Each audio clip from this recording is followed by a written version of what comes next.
রিজিক কখন বাড়ে জানেন? চারটা কাজ করলে রিজিক বেড়ে যায়। এটা কিন্তু কোরআন এবং হাদিস থেকে অথেন্টিক কথা। চারটি কাজ যারা করতে পারে আল্লাহ তাআলা তাদের রিজিক বাড়িয়ে দেন। এর মধ্যে এক নম্বর হচ্ছে গোপনে দান করা। যে মানুষ অনেক বেশি বেশি গোপনে দান করে আল্লাহ তাআলা তার রিজিকগুলোকে তরতর করে বাড়াতে থাকে। মনে রাখবেন প্রিয় ভাইরা, দান করলে কমে না, দান করলে বাড়ে। এটা আল্লাহ তাআলা বাড়িয়ে দেন। আল্লাহ তাআলা এই জন্য পবিত্র কালামুল্লাহ মাজিদের বিভিন্ন জায়গায় জায়গায় দান করলে যে বাড়ে তার উদাহরণ দিয়ে দিয়ে বুঝিয়েছেন। এজন্য দান করলে কমে না। এজন্য যদি বেশি করেন, যদি আপনি চান আপনার রিজিকটা বেড়ে যাক, আমার আল্লাহ আপনার রিজিক বেশি বেশি করে দিক, তাহলে আপনি দান করবেন শুধুমাত্র আল্লাহর জন্য। এক নম্বর মনে রাখবেন, আল্লাহর জন্য বেশি বেশি গোপনে দান করা। হাদিসের মধ্যে আসছে তো এইভাবে যে এমন ভাবে দান করবে, ডান হাত দিয়ে দান করলে বাম হাত জানবে না। এইভাবে যদি দান করা যায় সেটা খালেস দান হয়। যে আমার এই দানের কথা কেউ বলবে না, কেউ আমাকে ক্রেডিট দিবে না, কিন্তু আমার আল্লাহ তিনি আমাকে দিবেন, তার কাছ থেকে নিতে হবে। এই জন্য এক নম্বর গোপন দান। দুই নম্বরে যদি বেশি রিজিক বাড়াতে চাই কেউ, তাহলে তার কাজ হচ্ছে অন্যের ব্যাপারে কল্যাণকামী হওয়া।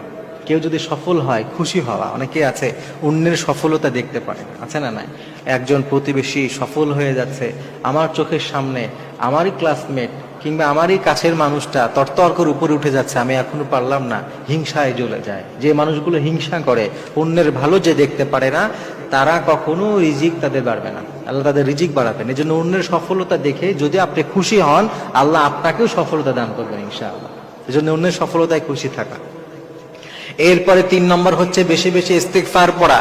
কারণ বিশ্বনবী বলেছেন, মান লাজিমাল ইস্তিগফার জাআলাল্লাহু লাহু মিন কুল্লি দিকিন মাখরাজা। আমার নবী বিশ্বনবী বলেছেন, যদি কেউ ইস্তিগফার পড়ে, ইস্তিগফারকে নিজের জীবনের সাথে আঁকড়ে ধরতে পারে, আমার রব্বুল আলামিন তার জন্য এমন ভাবে ব্যবস্থা করবেন যেটা সে কল্পনা করতে পারে না। প্রিয় ভাইরা, মনে রাখবেন, ইস্তিগফার শুধুমাত্র গুনাহ মাফ করার জন্য নয়। এটা যেমন গুনাহও মাফ করে, এটা তেমন একজন ব্যক্তির স্তরকে, লেভেলকে বাড়িয়ে দেয়। সুবহানাল্লাহ। এবং আল্লাহ তাআলা তার জন্য এমন ভাবে ব্যবস্থা করে দেয়, পথ খুলে দেয়, যেটা সে কখনোই কল্পনা করে না। এই জন্য বেশি বেশি ইস্তেগফার পড়া। অনেক আলেমরা বলেন যে মিনিমাম 1000 বার যদি কেউ প্রতিদিন ইস্তেগফার পড়তে পারে, কিছুদিনের মধ্যে ইনশাআল্লাহ তাআলা আল্লাহ তাকে দারিদ্রতা থেকে মুক্তি দিবেন। এই জন্য বেশি বেশি ইস্তেগফার। তার 4 নম্বর হচ্ছে আত্মীয়তার সম্পর্ক বজায় রাখা। কারণ হাদিসের মধ্যে বিশ্বনবী বলছেন, কেউ যদি রিজিক বাড়াতে চায়, কেউ যদি হায়াত বাড়িয়ে নিতে চায়, তাহলে সে যেন আত্মীয়দের সাথে সম্পর্ক বজায় রাখে।